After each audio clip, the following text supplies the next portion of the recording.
In the depths of an abandoned military facility, buried beneath layers of reinforced concrete and forgotten secrets, floated a single cryopod. Its pale blue glow had remained constant for over 2 centuries, preserving its occupant in dreamless sleep while humanity fought, evolved, and eventually succumbed to forces beyond their comprehension. The Kethari Discovery Team hadn't expected to find anything of value in this sector of old Earth. Most human installations had been thoroughly scavenged during the early days of the occupation. Yet here they were, their scaled hands pressing against the frost-covered glass, studying the vital signs of what appeared to be a perfectly preserved human specimen. "Remarkable," Chief Scientist Vexith whispered, his inner eyelids flickering with excitement. "The preservation protocols are far beyond anything recorded in the historical archives. This isn't just any human. This is something special." His assistant carefully wiped away more of the crystalline frost, revealing the military insignias and warning symbols etched into the pod's surface. The human inside was a mountain of muscle and augmented tissue, easily 7 feet tall. Even in suspended animation, there was something distinctly threatening about their presence. The neural interface ports along their spine and the reinforced skeletal structure visible on the medical readouts spoke of extensive military modifications. This was a relic from humanity's darkest days, when they created living weapons to fight their wars. "The High Council will want to study this specimen," Vexith declared, already drafting his preliminary report. "This could finally help us understand how humans managed to resist our initial invasion for so long." He chose to ignore the warning glyphs clearly visible on the pod's surface. After all, what harm could a single human pose to their vastly superior civilization? The revival process took 3 standard cycles.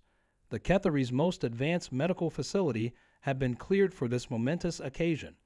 Hundreds of researchers and military observers gathered behind protective barriers, eager to witness the awakening of this human artifact.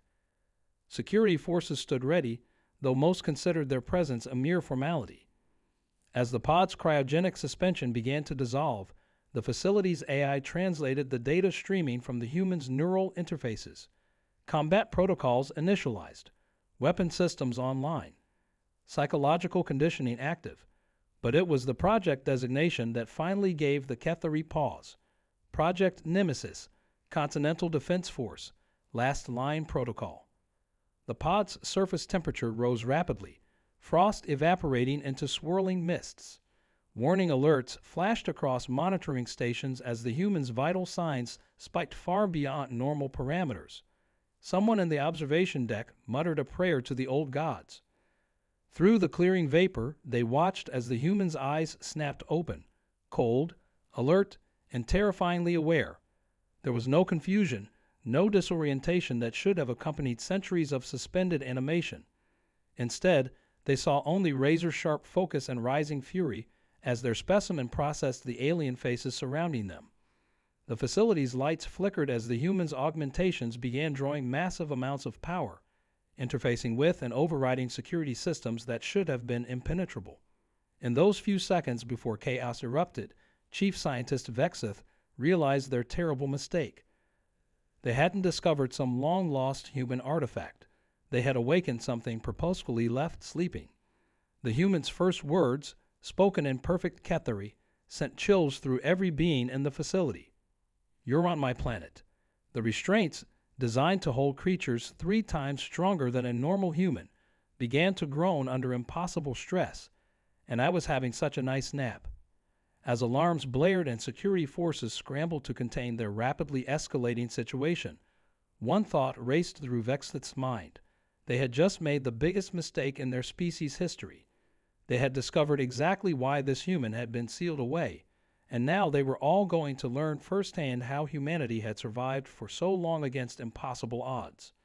The lights went out. The emergency lighting cast an eerie red glow through the billowing cryopreservation mist. In those first few moments of darkness, the only sound was the rhythmic thudding of heavy footsteps, each one deliberate, predatory. The Kethari security forces tightened their grips on plasma rifles, compound eyes straining to track movement in the chaos. Through security feeds across the facility, Personnel watched in horror as their containment measures failed one by one. Blast doors sealed themselves, trapping security teams in corridors. Defensive turrets swiveled to target their own operators. The human hadn't just awoken.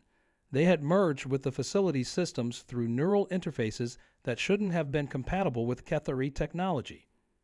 Fascinating, the human's voice echoed through the facility's speakers, a calm counterpoint to the rising panic. 217 years of technological advancement, and you still haven't fixed the basic vulnerabilities in quantum encryption. Some things never change. Vexith scrambled to reach the command center, his scaled feet slipping on the polished floors as adrenaline coursed through his system. His research team had gone through every scrap of historical data about human augmentation technology. Nothing had prepared them for this level of system integration. The first security team encountered the human in the medical wing. Their helmet cameras transmitted 15 seconds of footage before going dark, enough to show their target moving with impossible speed, augmented muscles flowing like liquid metal beneath pale skin. The human hadn't even bothered using weapons. They simply moved through the squad like a force of nature, each strike precisely calculated to incapacitate without killing. Your species occupied Earth for 2 centuries. The human continued broadcasting, their voice now tinged with something that might have been amusement. Did you never wonder why there were so many warnings about this facility? Why it was marked as forbidden ground by your own early invasion forces? In the command center, Vexith finally accessed the classified files about the facility's original discovery. The timestamps made his blood run cold. The warning markers had been placed by the first Kethari Expeditionary Force, less than a day after they arrived on Earth. They had found something here that scared them enough to immediately quarantine the entire region. I remember the day your ships first appeared in our skies. The humans' broadcast continued, now accompanied by the sounds of more security systems falling under their control. I remember the chaos, the panic, the devastating realization that we weren't ready for an invasion of your scale. But some of us had been preparing for something like this our entire lives. Another security feed flickered to life, showing the human standing in what had been a secure server room. They were methodically connecting neural interface cables to Kethari data ports, their augmented fingers moving with surgical precision. With each connection, more facility systems fell under their control. Project Nemesis wasn't created to fight other humans. They explained, as if giving a lecture to particularly slow students. We were designed to be humanity's insurance policy against extinction. Augmented soldiers sealed away in hidden bunkers across the planet, programmed to awaken only in the event of an alien occupation. A last resort weapon system with one simple directive: reclaim Earth by any means necessary. The revelation hit Vexith like a physical blow. The human military hadn't simply created super soldiers. They had created sleeper agents specifically designed to counter alien technology. The neural interfaces, the augmentations, even the cryopreservation technology. It had all been developed with this exact scenario in mind. Deep in the facility's restricted archives, data began flowing through channels that hadn't been accessed in centuries. The human was downloading everything: tactical information, fleet movements, defense protocols, colonial locations. 200 years of Kethari military secrets were being systematically stripped from their most secure databases. Your civilization made 3 crucial mistakes, the human continued, their voice now reaching every speaker and communication device in the facility. First, you assumed that just because humanity appeared to lose the war, we didn't have contingency plans. Second, you decided to investigate this facility despite 2 centuries of warnings. But your biggest mistake: you woke me up. Vexith watched in mounting horror as the facility's long-range communications array activated, broadcasting data packets to hidden receivers across the planet. Other containment facilities, he realized with growing dread. More sleeper agents waiting to be awakened. The human's voice took on an almost gentle tone. I want you to understand something very important. I'm not going to kill any of you. That would be inefficient and contrary to my mission parameters. Instead, I'm going to use this facility to show your entire species exactly why Earth was never truly conquered, just temporarily occupied. Security feeds showed more teams converging on the server room, but Vexith knew it was already too late. In just under an hour, one human had effectively captured their most secure research facility. And based on the data streams now flooding out across the planet, this was only the beginning. The human's final broadcast carried a weight of absolute certainty. My name is Project Nemesis, and I have one simple message for your High Council. Humanity would like to renegotiate the terms of our surrender. You have 24 hours to respond. After that, well, let's just say I won't be the only one waking up from a long nap. In the following hours, as Ketheri High Command scrambled to contain the situation, more reports began flowing in from across the planet. More facilities discovering hidden Cryo pods. More systems being compromised. More humans emerging from centuries of sleeping, each one a perfectly preserved weapon from humanity's last stand. The occupation forces had spent centuries believing they had won Earth through superior technology and military might. Now they were facing the terrifying possibility that humanity had simply been playing a very, very long game. In his secured office, surrounded by emergency reports and flashing alerts, Vexith began composing his final research notes.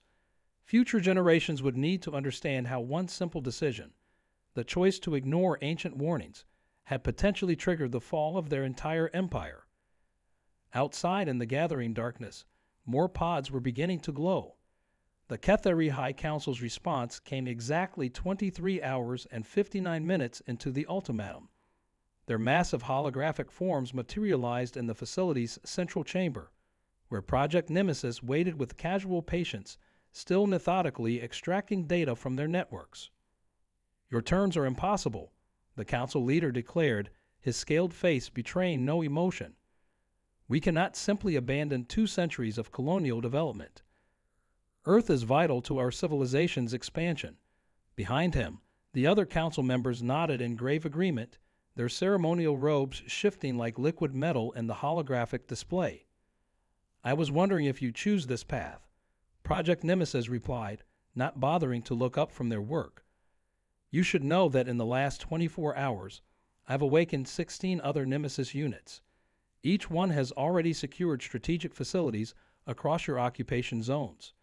Would you like to know what we've learned about your empire's weaknesses? Across the planet, Ketheri military commanders were discovering just how thoroughly their security had been compromised. Each awakened Nemesis unit had been programmed with different specialties. Some were tactical experts, others were engineering geniuses, and a few were walking weapons platforms. But all of them shared one crucial advantage. They had been designed specifically to exploit alien technology. The first demonstration of humanity's preparedness came when the Ketheri's orbital defense grid suddenly went dark. For a terrifying moment, their entire planetary security network simply ceased to exist. When it came back online, every weapon platform had been locked out of their control. That was Nemesis 7's work, Project Nemesis explained to the stunned council. She always had a gift for satellite systems. Did you know your entire defense grid runs on quantum computing architectures reverse engineered from human technology? We built in backdoors before we even went into Cryo sleep. Reports began flooding in from colonial cities across the planet. More containment facilities were being breached, not by the awakened Nemesis units, but by ordinary humans who had been waiting generations for this moment. What the Ketheri had dismissed as simple resistance cells were actually organized sleeper agents, passing down knowledge through families for 2 centuries. Your species never understood humans, Project Nemesis continued, finally looking up at the council's holograms. You saw our divisions, our conflicts, our apparent weakness, and assumed we were easy prey. You never realized that humanity's greatest strength isn't our technology or our adaptability. It's our capacity for patient, methodical planning. In orbit, Ketheri warships began losing control of their systems. Engine cores went into shutdown. Weapon arrays powered down. Life support systems remained operational. A pointed reminder that the humans could have chosen a far more lethal approach. The council leader's composure finally cracked. This is impossible.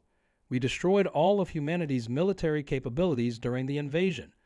We erased their digital infrastructure, eliminated their command structures, demolished their weapons platforms. No, Project Nemesis corrected gently. You destroyed what we wanted you to see. While your forces were conquering our cities, the real war was already won.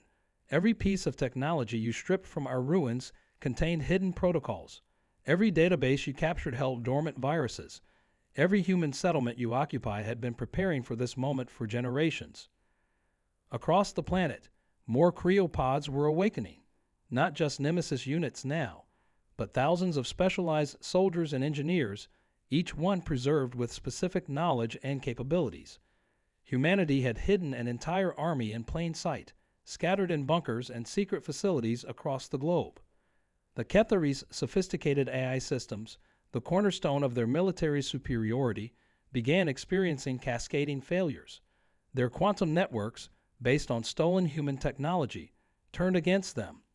2 centuries of occupation were unraveling in a matter of hours. Here's what's going to happen next. Project Nemesis announced, not just to the Council but to every Ketheri communication device on Earth. In exactly 1 hour, your entire colonial infrastructure will shut down. Every ship, every weapon, every piece of technology you've built using our stolen research will cease to function. You can either begin immediate evacuation procedures, or the threat hung in the air, unspoken but clear. The Ketheri had spent 2 centuries believing they had conquered Earth. Now they were facing the possibility that humanity had allowed them to stay, patiently waiting while they built their colony using compromised technology. In their secured bunkers and hidden facilities, more humans were emerging from cryo sleep. Each one carried pieces of a plan 2 centuries in the making. The Ketheri had thought they were fighting a war of conquest. They never realized they had walked into the longest-running trap in human military history. The Council leader's hologram flickered as their transmission systems began to fail. You expect us to believe that humans planned this from the beginning, that you sacrificed generations just to spring this trap. Project Nemesis smiled, and for the first time, the expression held no trace of humor. What you never understood about humans is this: we don't fight just for ourselves. We fight for our children, our grandchildren, and every generation that will come after. We were prepared to wait as long as necessary to take back our world. As if to emphasize the point, more systems began falling under human control. The carefully constructed illusion of Ketheri supremacy was crumbling, revealing the truth they had missed for 2 centuries. They had never really been in control at all. In the gathering darkness of their failing empire, the Ketheri were finally beginning to understand the true meaning of human resilience, and in hidden bunkers across the planet, more pods continued to glow, each one containing another piece of humanity's greatest deception. The hour was almost up, and Earth's longest war was about to reach its true conclusion. As the evacuation deadline approached, something unexpected happened. Deep beneath the Antarctic ice, a signal began broadcasting on frequencies that made both human and Ketheri systems stutter. Project Nemesis froze mid-stride, their augmented senses detecting patterns that shouldn't have existed. No, they whispered, for the first time showing genuine concern. They weren't supposed to wake up. Not yet. Across the planet, other Nemesis units were reporting the same disturbance. Something ancient was stirring, something that predated even their carefully laid plans. The Ketheri Council's holograms flickered back to life, but their expressions had changed from defeat to grim satisfaction. You thought you were the only ones playing the long game. The Council leader's voice carried an edge of dark triumph. We found them during our first days on Earth, the real reason we chose to occupy this planet. Buried in ice and stone, older than human civilization itself, massive structures began powering up. They weren't Ketheri technology, nor were they human in origin. The angular crystalline architecture spoke of something far more ancient and far more dangerous. When we arrived on Earth, the Council leader continued, we discovered signs of an earlier civilization, one that had seeded your planet with defensive systems beyond anything your species could imagine. We didn't conquer Earth to colonize it. We came to contain what was sleeping here. Project Nemesis accessed the facility's deep scanning systems, watching in growing horror as energy signatures bloomed across the planet. The Ketheri occupation hadn't been about conquest. It had been a quarantine. For 2 centuries, they had been secretly maintaining containment protocols around dozens of alien sites. Your activation signals. The council leader's voice was almost pitying now. They weren't just waking up human sleeper agents. The frequencies you used, they're triggering something else. Something that's been waiting far longer than your 2 centuries of planning. The ground trembled as ancient machines began to rise. In the Mariana Trench, something vast and geometric broke the surface for the first time in millennia. Beneath the Sahara, sand shifted as crystalline spires emerged from hidden bunkers. The Kethari hadn't built their containment facilities to keep humans in. They had built them to keep something else down. Why didn't you warn us? Project Nemesis demanded, their voice carrying across all channels to the other awakened units. 2 centuries of occupation, and you never once revealed the real threat. Would you have believed us? The council leader asked. Your species was so focused on resistance, on taking back your world, that you never questioned why we maintained such extensive containment protocols. Why we kept such a heavy military presence even after the conquest was complete. Deep in the facility's archives, Project Nemesis found the classified files, reports from the first Kethari expeditions, warning of geometric anomalies and impossible energy readings. Their species hadn't come to Earth looking for conquest. They had detected the awakening of something ancient and had rushed to contain it, only to find humans already living on the surface. The choice was simple, the council leader explained. Either occupy your planet and maintain the containment protocols ourselves, or watch as humanity accidentally awakened forces beyond their comprehension. We chose occupation as the lesser evil. Across the planet, the awakened Nemesis units began detecting new patterns in the Kethari technology they had so easily compromised. What they had thought were defensive systems were actually containment fields. The orbital platforms weren't weapons. They were monitoring stations, watching for signs of activation from below. So now we have a choice. Project Nemesis transmitted to both their fellow units and the Kethari Council. Continue with our plan to reclaim Earth and risk awakening whatever you've been containing, or, the council leader finished the thought, or join forces to maintain the containment protocols, because what's stirring beneath your feet now doesn't care about the difference between humans and Kethari. It only sees resources to be harvested, planets to be transformed. In their secured facilities across the planet, both humans and Kethari watched as ancient machines continued to rise. 2 centuries of planning, of patient waiting and careful preparation, had inadvertently triggered something far older and more dangerous than either species had imagined. The original Nemesis protocols had been clear: reclaim Earth at any cost. But now, faced with evidence of a threat that predated human civilization itself, those parameters needed to be reevaluated. The question was no longer about forcing the Kethari to leave. It was about whether both species could work together to prevent something worse from awakening. As if to emphasize the point, the geometric structures rising from Earth's oceans and deserts began broadcasting their own signals, not in any human or Kethari language, but in mathematical patterns that spoke of purposes incomprehensible to either species. Project Nemesis looked at the Council's holograms, centuries of programmed hostility warring with tactical necessity. How long do we have?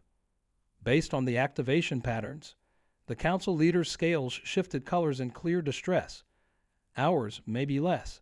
Your awakening protocols acted like a key, opening locks we've spent 2 centuries trying to keep closed. In hidden bunkers across the planet, more cryopods continued to glow, but now their occupants would wake to find themselves facing a very different war than the one they had prepared for.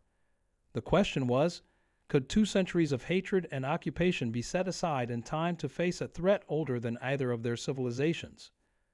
The ancient machines continued to rise, their crystalline surfaces reflecting a sun that had last seen them in an age before humans walked the earth, and in their depths, something was stirring, something that had been waiting far longer than any human or Kethari plan. The true war for Earth was about to begin. Time seemed to freeze as Project Nemesis interfaced directly with the facility's quantum mainframe, processing centuries of Kethari containment data in microseconds. The ancient machines weren't just awakening. They were connecting, forming a network that spanned the globe. Each crystalline structure pulsed with energy patterns that defied both human and Ketheri understanding. Our containment protocols were never meant to be permanent, the council leader admitted, his hologram flickering as more systems failed. We knew they would eventually break free. That's why we needed your planet's resources, your technology. We were building something stronger. In that moment, Project Nemesis made a decision that went against every line of their core programming. All Nemesis units redirect control of Earth's defense systems back to Ketheri Command. Priority is containment. I repeat, priority is containment. The response was immediate. Across the planet, awakened super soldiers began working alongside their former enemies. Ketheri battleships, previously disabled by human override codes, roared back to life. This time, their weapons weren't aimed at human targets, but at the rising geometric forms that threatened both species. Deep beneath the Antarctic ice, the largest of the ancient structures had nearly reached the surface. Its crystalline spires pulsed with patterns that seemed to pierce reality itself, distorting the space around them. This was the primary node, the control center for whatever had been buried on Earth eons ago. The original containment plan won't work anymore, Project Nemesis transmitted to all channels. But maybe that's not what we need. The Ketheri have been containing these things for centuries. Humans designed systems specifically to hack alien technology. Together, they left the thought unfinished as inspiration struck. The neural interfaces that allowed Nemesis units to control alien technology weren't just weapons. They were communication devices. And if these ancient machines were trying to network, all Nemesis units prepare for synchronized neural interface. Target the primary node's communication frequencies. We're not trying to contain these things anymore. We're going to talk to them. The council leader's hologram shifted in alarm. Impossible. We tried communication for decades. These machines don't operate on any recognizable. You tried communicating as individual species. Project Nemesis cut in, but we have something unique, human neural architecture merged with Ketheri quantum technology, a bridge between organic and artificial intelligence. Across the planet, 16 Nemesis units synchronized their neural interfaces. Their augmented minds linked together, creating a network that mirrored the ancient machine's own communication patterns. It was dangerous, possibly suicidal, but it was the only plan they had. The moment of connection was like a supernova in their shared consciousness.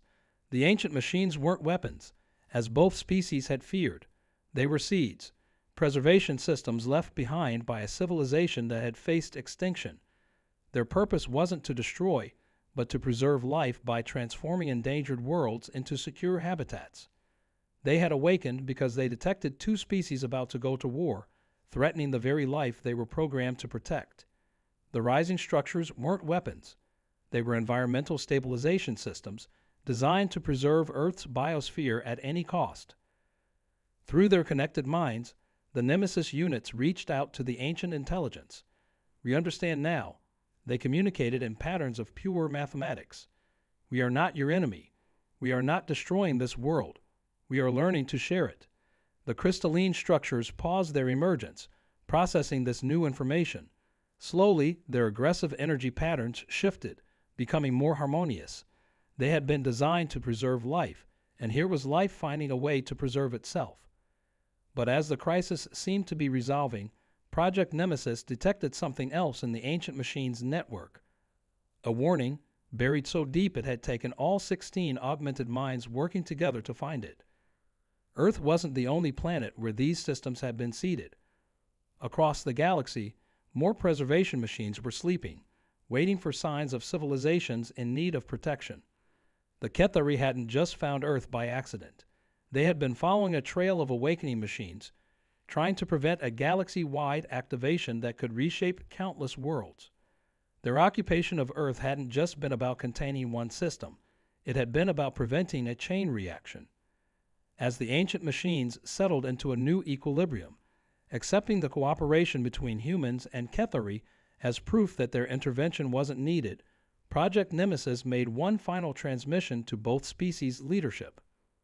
The war for Earth is over, they announced, but our work is just beginning. These machines are going to keep awakening on other worlds. They'll keep trying to preserve life in the only way they know how. Unless, the council leader finished the thought, unless we work together to find them first, to show them that life doesn't need preservation, it needs partnership. In their hidden facilities across the planet, the remaining cryopods began to dim. Their occupants would still awaken, but not as soldiers in a war for Earth. Instead, they would emerge into a new era of cooperation, where humanity's gift for adaptation and the Ketheri's advanced technology would work together to face a challenge that spanned the galaxy. Project Nemesis looked at their former enemies, now unlikely allies, and did something they hadn't done since before they entered cryo sleep. They smiled. Well, they said, anyone up for a little space exploration?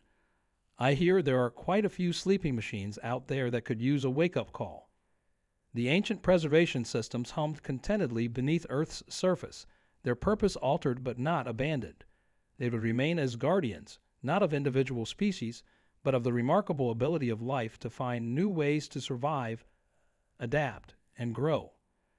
And somewhere in the vast darkness between stars, more machines waited, unaware that their awakening would bring not destruction or transformation, but something entirely unexpected: cooperation between species who had learned the hardest way possible that survival doesn't have to mean standing alone. The war was over. The real adventure was just beginning. In the months that followed Earth's transformation, reconstruction efforts took an unexpected turn. The ancient preservation machines, now peacefully integrated into both human and Ketheri systems, proved to be invaluable allies in repairing the damage caused by centuries of occupation. Their crystalline structures, once seen as a threat, became conduits for revolutionary terraforming technology that helped restore Earth's damaged ecosystems. Project Nemesis and their fellow units found themselves in an entirely new role. Instead of leading a resistance, they became bridges between three vastly different forms of intelligence: human, Ketheri, and the ancient machines they now called the Guardians. Their neural interfaces, designed for warfare, proved perfect for facilitating understanding between species that had once been locked in conflict. The Ketheri High Council, in an unprecedented move, officially surrendered their claim on Earth. However, they didn't leave. Instead, they established joint colonies, working alongside humans to prepare for the greater challenge that lay among the stars. Their ships, once instruments of occupation, were retrofitted for deep space exploration, crewed by mixed teams of humans and Ketheri. Perhaps the most profound change came in how both species viewed their own history. The human resistance, which had patiently waited generations for revenge, found something more valuable than victory. They found purpose. Their knowledge of adaptation and survival, combined with Ketheri technology and Guardian preservation systems, created possibilities neither species had imagined possible. The remaining cryopods were repurposed. Instead of preserving soldiers for war, it became vessels for long-range exploration teams. Each pod now held both human and Ketheri crew members, ready to awaken on distant worlds where more Guardian systems lay dormant. Their mission was no longer about conquest or resistance, but about preventing other civilizations from facing the same conflicts they had overcome. You know what's ironic? Project Nemesis mentioned one evening, standing with the council leader as they watched a joint expedition prepare for launch. The Guardians achieved exactly what they were programmed to do. They preserved life on Earth, just not in the way anyone expected. The council leader's scales shifted in what had become recognizable as amusement. By forcing us to overcome our differences, they protected both our species from our own worst instincts. Perhaps that was their true purpose all along. As Earth's first joint exploration fleet prepared to leave the solar system, Project Nemesis made one final transmission to all channels, human, Ketheri, and Guardian alike. 2 centuries ago, humanity went to sleep preparing for war. We woke up and found something far more challenging: peace. As we head out to the stars, remember that the greatest battles aren't always won with weapons. Sometimes they're won by learning to see through our enemies' eyes and finding common ground in the most unlikely places. The ships lifted off, carrying with them the combined hopes of 2 species that had learned the hardest lesson of all: that survival doesn't mean defeating your enemies, but learning to turn them into allies. and deep beneath Earth's surface, the Guardian machines hummed contentedly. Their ancient programming satisfied that life, in all its complex and unexpected forms, would continue to flourish. As the last rays of sunset painted the sky in colors that seemed to mirror the crystalline structures now harmoniously integrated into Earth's landscape, Project Nemesis powered down their combat systems for what they hoped would be the last time. The war they had been created for was over. The peace they had never been programmed for was just beginning. And somewhere in the vast darkness between stars, more Guardian machines waited, soon to witness something unprecedented in their ancient programming. Species coming together not in conflict, but in cooperation, ready to prove that the greatest strength of life isn't in its ability to fight, but in its capacity to adapt, to understand, and to grow beyond its original purpose. The story of Earth's longest war had ended. The story of humanity's greatest adventure was about to begin.